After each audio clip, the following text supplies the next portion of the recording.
മഴ തോരും മുമ്പേലാണെങ്കിൽ മനു വളരെ വലിയ ദുഃഖമനുഭവിക്കുകയാണ് എന്ന് കാണാനായിട്ട് സാധിക്കും.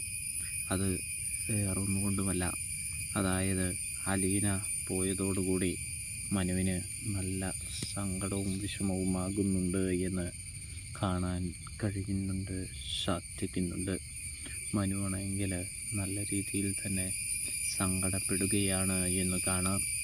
കൂടാതെ വൈജയന്തിയുടെ വാക്കുകൾ മനുവിനെ അതിലേറെ സങ്കടപ്പെടുത്തുന്നുണ്ട് എന്നും കാണാനായിട്ട് സാധിക്കും. അതിൽ നിന്നെല്ലാം ഒരു മുക്തി ലഭിക്കാൻ വേണ്ടി മനുവാണെങ്കിൽ നമ്മുടെ കമലയ്ക്ക് നേരെ പൊട്ടിത്തെറിക്കുന്നതും കാണാൻ സാധിക്കുന്നുണ്ട്. അപ്പോൾ റിവ്യൂ ഇഷ്ടപ്പെട്ടാൽ സബ്സ്ക്രൈബ് ചെയ്യാൻ മറക്കല്ലേ.